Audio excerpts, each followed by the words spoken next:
Bom dia, boa tarde ou boa noite, vai depender do horário que você estiver acessando essa aula. Então, conforme combinado na nosso encontro anterior, eu fiquei de deixar disponibilizado para vocês uma aula sobre os tipos de conhecimento. E nessa aula a gente também vai falar um pouquinho sobre o pensamento e o raciocínio científico da pesquisa. Então, nessa primeira aula, a gente tem como objetivo conhecer a evolução do conhecimento, diferenciar os tipos de conhecimento e compreender a pesquisa e o método científico. Assim, primeiro precisamos entender do que se trata a metodologia. Então, a metodologia trata-se dos estudos dos caminhos ou instrumentos utilizados para um trabalho científico. Porém, esses estudos, esses caminhos, não determinam uma via única, mas sim buscam uma forma de apresentar os possíveis caminhos que são realizados dentro de um processo científico. É a partir da metodologia da pesquisa que poderemos então ter a capacidade de problematizar criticamente sobre um objeto de estudo, de indagar os limites da própria ciência, ou seja, a ciência não tem a verdade para tudo ou as verdades absolutas, e poderemos então instituir um padrão de inteligência e de inteligibilidade na forma como a gente vai apresentar a pesquisa. Então, a partir da metodologia da pesquisa, nós vamos ter instrumentos capazes de nos ajudar a planejar, a executar e apresentar os resultados de uma pesquisa científica. Ou seja, a metodologia da pesquisa, ela vai caracterizar as respostas para se discutir e avaliar as características essenciais de uma ciência ou outras formas de conhecimento. Ela vai nos trazer esses instrumentos importantes que são o planejamento, a execução da pesquisa e a forma de apresentar esses objetos, essas respostas, a partir de uma reflexão sobre o conhecimento para produzir então uma ciência.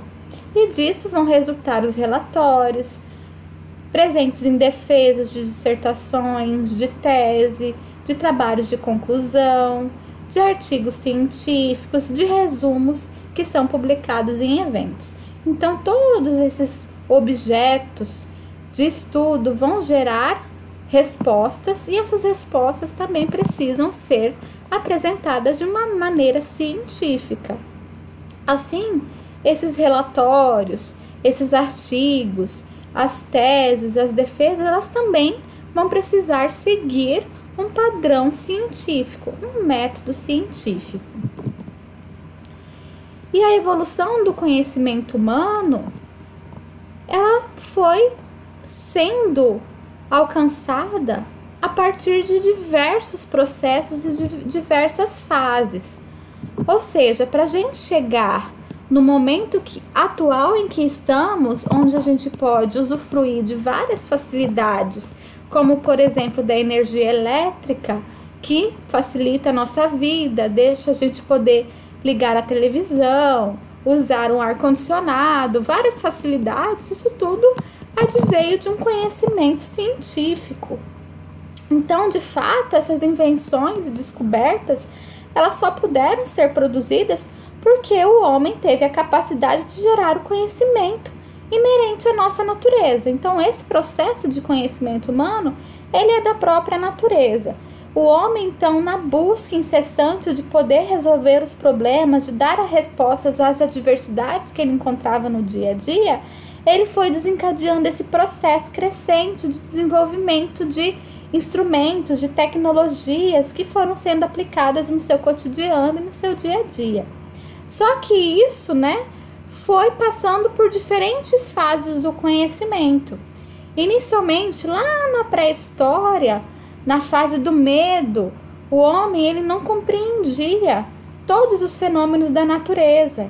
Então, na fase do medo, os seres humanos pré-históricos, eles não conseguiam entender como os fenômenos da natureza aconteciam, né? Como que eles explicavam? Eles não entendiam os fenômenos da natureza. Então, por esse motivo, suas reações elas eram pautadas no temor do desconhecido, como as tempestades, as mudanças climáticas. Eles não sabiam por que isso acontecia. Como eles não conseguiam compreender o que acontecia, o que se passava, a única alternativa que se restava era o espanto diante do que eles presenciavam, ou seja, o temor do desconhecido. Porém, com o passar, né, da evolução humana, do conhecimento humano, a inteligência do homem foi evoluindo e foi se buscando outras explicações para poder tentar responder esses fenômenos da natureza. Então, deu-se início aí à fase do misticismo, que já era um segundo momento. Nessa, a inteligência humana progrediu do medo, então, lá na fase pré-histórica, para tentar, então, explicar os fenômenos por meio de um pensamento mágico. Esse pensamento mágico ele era pautado em crenças, em superstições. Assim, então, aquelas tempestades, aqueles fenômenos na natureza podiam ser fruto, então, de uma ira divina, ou então uma boa colheita da benevolência divina. Então, o pensamento mágico, ele trazia as respostas para algo que o homem não conseguia compreender, que não conseguia responder cientificamente. Porém, essas explicações não foram bastante suficientes para a inteligência humana. O homem evoluiu na busca de respostas por meio de caminhos que ele pudesse comprovar. Então, aí nasceu a ciência metódica, da forma como a gente conhece hoje. Nessa ciência metódica, ela procura sempre uma aproximação com a lógica para refletir o significado das suas próprias experiências e pauta-se na capacidade que o homem tem de transmitir novas descobertas aos seus descendentes. Então, na ciência metódica, o ponto de partida era a lógica, era a forma de poder responder às perguntas e indagações que pudessem ser comprovadas por experimentação. Então, a partir dessa reflexão dessas experiências e de uma lógica, de um pensamento científico, a partir de uma mensuração e experimentação, o homem conseguia responder de forma coerente e científica a todas essas indagações. Então, a gente percebe que ao longo do desenvolvimento, o conhecimento histórico da humanidade sempre teve forte influência das crenças e dos dogmas religiosos, principalmente na Idade Média. Então, na Idade Média, a gente tinha a predominância do conhecimento religioso, do conhecimento dogmático.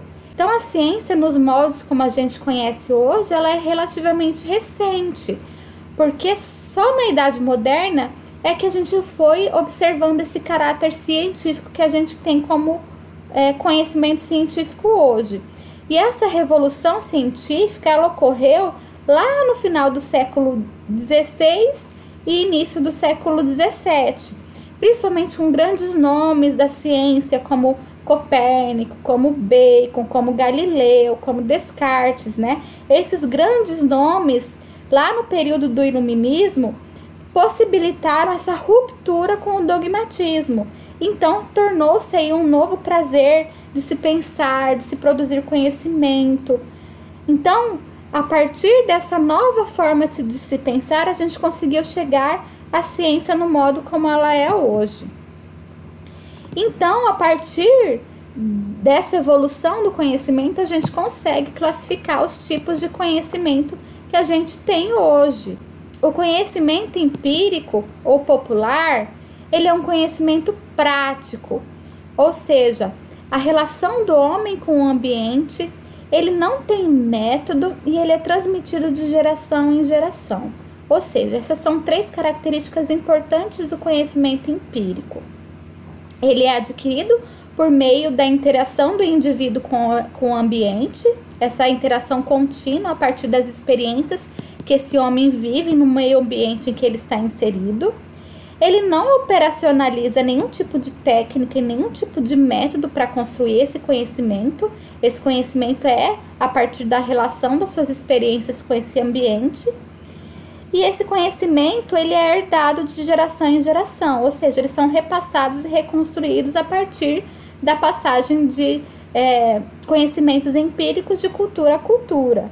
E eles não são teorizados. E esse tipo de conhecimento, ele sofre muita influência das crenças e dos mitos e não possui essa capacidade crítica que o conhecimento científico possui. Temos também o conhecimento filosófico. Esse conhecimento filosófico, ele acontece a partir da reflexão da interação do ser humano com o mundo. No conhecimento filosófico, o objeto de indagação, ele é intangível, não é passível de experimentação, ele é uma reflexão sobre o mundo. Então, o conhecimento filosófico, ele vai se diferenciar do conhecimento científico por conta do objeto de investigação e pelo método. Enquanto no conhecimento científico, o objeto de investigação, ele pode ser mensurado e comprovado, no conhecimento filosófico não. No conhecimento filosófico, esse objeto, ele não é tangível, ele não é passível de mensuração. Porém, o conhecimento filosófico, ele vai poder ser aplicado em todo conhecimento. Todo tipo de conhecimento pode ser aplicado ao conhecimento filosófico, inclusive sobre a própria ciência. E o conhecimento filosófico, ou seja, essa reflexão filosófica sobre a ciência, ela tem um nome específico, é chamado de epistemologia. Ou seja, a epistemologia, ela então vai refletir sobre a ciência a partir dos seus métodos, a partir dos seus valores e a partir dos seus pressupostos. Então, tudo pode ser reflexão do conhecimento filosófico. A filosofia procura então refletir sobre este saber, interroga-se por ele e o problematiza. Já o conhecimento religioso ou conhecimento teológico é um tipo de conhecimento que trabalha no plano da fé. Ele acredita que forças que estão além da capacidade de explicação do homem. Então, no conhecimento religioso, termos como mistério, como o que está oculto, tudo aquilo que foge da inteligência e da capacidade de explicação do ser humano é respondido pelo conhecimento religioso. Então, o conhecimento religioso, ele é um conjunto de verdades às quais as pessoas chegam não por uma inteligência, não por um método científico, mas sim por aceitação de dados de uma revelação divina. Então, essa revelação divina, ela vai ser considerada como uma verdade fiel, como uma verdade absoluta e autêntica. Então, o conhecimento religioso, ele vai vir explicar coisas que a ciência não consegue explicar. E parte-se, então, da ideia de que quem tem esse conhecimento vai acreditar que essas respostas advêm de algo sobrenatural, de algo que vai além do conhecimento humano. E por fim, chegamos no conhecimento científico. O conhecimento científico, ele é sistemático, ele é metódico, ele é passível de experimentação.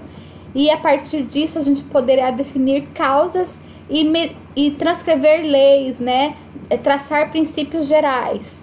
Então, o conhecimento científico, ele vai muito além do conhecimento empírico, porque ele visa compreender, além do fato, o fenômeno. Ele busca compreender também a estrutura, a organização, o funcionamento, as causas e as leis. Ou seja, ele possui características como ser geral, ou seja, ele é universal e é válido para todos os seres humanos da mesma espécie. Ele procura se constituir a partir da adoção de métodos sistemáticos, em busca de uma forma de ordenar as leis e os princípios que regem esses acontecimentos, esses fatos e fenômenos. Então, é por meio dos conceitos, das leis, das teorias que se busca compreender e agir sobre as coisas. É um processo que é sempre dinâmico, cíclico, sempre em construção. Por isso que a gente tem aquele entendimento que as verdades advindas das ciências, elas não são absolutas. Elas são sempre passíveis de uma nova realidade. A ciência, entendida como episteme, era entendida pelos gregos como um conceito flagrantemente contrário ao conceito de opinião. o doxa, como uma necessidade de depurar o científico do meramente opinativo. Então, o que significa isso? A ciência ela vai se diferenciar de opinião por conta do método, dos passos sistemáticos planejados que vão ser realizados para se chegar a determinada resposta, diferente da opinião. A opinião nem sempre vai levar em consideração todo esse raciocínio lógico científico. Porém, os métodos científicos eles podem ser realizados de diferentes formas. Existem pelo menos 3 métodos de raciocínio científico que organizam a forma de se realizar pesquisa científica. O primeiro deles é o método indutivo. Parte-se de fatos particulares para definir um princípio geral. Ou seja, no método indutivo, o pesquisador ele vai interpretar os dados fazendo uma generalização, pois a partir da indução, ele vai observar algo em particular, né? Obter uma conclusão sobre esse algo e vai ter isso como uma verdade geral, que vai ser extrapolada para todo o resto. Então, como exemplo do raciocínio indutivo, vamos pensar que um cientista ele observou que determinados homens morrem, né? Então, ele foi a partir da sua observação e ele foi observando que alguns homens, indivíduos que ele analisou, morrem. Ou seja, quando ele vai extrapolar essa regra geral para o pensamento indutivo, ele vai generalizar. Então, se o homem morre, todos os homens são mortais. Ou seja, a partir da observação individual dos fenômenos em particular, a gente vai observar regras gerais, um princípio geral que vai ser aplicado a todo o restante. Ou seja, se um homem, 2 homens, 3 homens morrem, então a espécie humana ela é mortal. Então, a partir de algumas observações individuais, a gente extrapola isso para um princípio geral. Já o método dedutivo é o contrário disso. Parte-se de várias premissas ou princípio geral para se chegar a uma conclusão já confirmada por essas premissas. Então, já que eu tenho essa premissa geral, né, de que todo homem é mortal, então quando eu me deparo com um determinado homem, eu vou concluir que esse homem também é mortal. Ou seja, eu vou partir de uma premissa geral já constatada, né, e acreditada como um conhecimento ratificado, e vou deduzir que esse mesmo princípio geral vai acontecer com os indivíduos, né, ou com os fatos e fenômenos específicos que eu estou observando. Então, vejam que o indutivo e o dedutivo, eles vão ser formas de métodos de pensamento científico que vão determinar a forma como a gente vai raciocinar e realizar as nossas pesquisas científicas. Já o método hipotético dedutivo é a formulação de hipóteses que serão testadas. De longe é o método científico mais utilizado, porque aqui a gente vai buscar, né, respostas temporárias, ou seja, hipóteses, né, que são respostas transitórias para um determinado fato, fenômeno que a gente quer investigar. Então, aí é a busca de tentar, a partir da testagem, da experimentação, de encontrar a melhor resposta para o problema que você está identificando. Então, o método hipotético dedutivo, ele vai observar um problema específico, vai formular hipóteses, possíveis respostas transitórias e a partir da experimentação, dos passos metodológicos sistemáticos, ele vai refutar ou não essas respostas temporárias, essas hipóteses ou premissas, né? E aí ele vai chegar então uma resposta que seja mais adequada ou aplicável àquele fenômeno. Então esse processo ele é um processo sempre cíclico, porque a evolução do conhecimento sempre está nessa possibilidade de se encontrar novas respostas para aqueles problemas. Ou então, uma resposta ela pode ser temporária, eu posso ter ela como uma resposta observada como factível hoje, mas daqui a um tempo um outro cientista com novas tecnologias, com outras informações sobre o mesmo problema, ele pode refutar a sua hipótese e apresentar uma nova hipótese, uma nova resposta, uma nova verdade para aquele problema. E aí a gente vai evoluindo no conhecimento científico. Aqui eu trago para vocês, né, um modelo do método científico que vai demonstrar de forma visual um pouco do que se trata a fase indutiva e a dedutiva do método científico. Na fase indutiva, então, eu vou partir de observações individuais, né, de fatos ou fenômenos específicos. Desses fatos ou fenômenos, eu vou fazer essa observação, vou formular possíveis respostas, né, que são adequadas a esses fatos e fenômenos, vou chegar a hipóteses gerais, que são as leis, né, os princípios que vão nortear, e vou aplicar isso para todos os indivíduos da mesma espécie ou que estão expostos àquele mesmo fenômeno. Então, essa é a fase indutiva. Já a fase dedutiva, eu vou partir desses fenômenos, né, dessas leis gerais, desses princípios gerais, e vou ter isso como uma verdade e vou aplicar essa verdade aos indivíduos que eu estou analisando de forma individual específica. E aí eu tenho que as minhas respostas elas vão ser iguais às premissas que eu estou investigando. E assim eu vou poder formular teorias e essas teorias vão poder virar leis e sistemas. Então a gente parte de um método indutivo para um método dedutivo a partir de onde eu estou olhando e de onde eu estou generalizando ou não essas leis e princípios, tá? Então, a gente tem como fundamentos do raciocínio científico esses 4 processos importantes. O primeiro, que é a situação-problema e os fenômenos que a gente vai se indagar, que vão chamar a nossa atenção e que vão nos fazer pensar e raciocinar sobre ele. E a partir disso, nós vamos formular hipóteses, né, que são respostas transitórias para esses problemas. E aí eu vou, a partir da experimentação de métodos e procedimentos científicos específicos, testar essas hipóteses. Vou ver qual é a resposta que é mais adequada para aquele meu fato ou fenômeno e vou refutar as que falsearam, as que não foram adequadas àquele fenômeno. E a partir do momento que eu tenho uma resposta cientificamente comprovada, essa vai virar uma lei e essas leis vão sendo reformuladas e repetidas, vão formar-se em teorias. Então, a gente tem esse processo que é cíclico. Então, o conhecimento científico ele sempre vai acontecer dessa forma. E aqui eu trago para vocês uma representação desse raciocínio científico.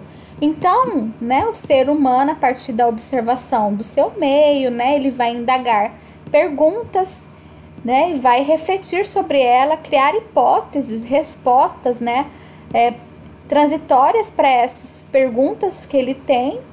A partir da experimentação, ele vai chegar a possíveis conclusões, e essas conclusões elas vão ser registradas, e é esse registro, né, que vai ser possível que outros cientistas, né, venham, refaçam, ou então a partir de novas técnicas eles possam realizar novas descobertas, fazer novas perguntas e assim vai girando o conhecimento científico, vai sempre se aprimorando. E para a atividade avaliativa dessa aula de hoje, eu solicito que vocês se dividam em duplas. Cada dupla vai escolher um tipo de conhecimento, né? Ou conhecimento empírico, ou conhecimento filosófico, ou conhecimento religioso, ou conhecimento científico. Cada dupla vai se dividir e vão fazer um infográfico em formato publicável, ou PNG ou JPG, contendo as características do conhecimento específico, né, os seus principais determinantes, né, o que caracteriza aquele tipo de conhecimento, e vão também apresentar exemplos práticos da aplicação desse tipo de conhecimento. Então, vocês podem se dividir em duplas ou em trios, vocês podem se organizar lá no grupo da nossa disciplina. Essas são as referências utilizadas para a construção dessa aula. E se vocês tiverem interesse em se aprofundar mais sobre o tema, isso é só o início do pensamento científico. A gente vai retomar todos esses conceitos, muitas vezes ainda durante todo o nosso processo da disciplina de metodologia, porque isso vai perpassar por toda a nossa disciplina, mas eu vou deixar textos e alguns vídeos no AVA para que vocês também possam se aprofundar um pouco mais no método científico, no pensamento científico, na forma como a gente produz ciência. Deixa eu só mostrar para vocês aqui alguns exemplos de infográfico, que vocês podem alguns exemplos de infográfico que vocês podem fazer, né? Tirar como exemplos para vocês realizarem. Então, aqui na internet tem vários modelos, vocês podem utilizar, mas é isso, eu quero que vocês produzam um infográfico bem interativo, contendo aí as principais características do tipo de conhecimento que vocês vão descrever e uma aplicação prática desse tipo de conhecimento, ok? Então, a aula era isso. Espero que vocês tenham conseguido entender e compreender um pouco mais sobre o processo do conhecimento científico. E até mais. Até o nosso próximo encontro.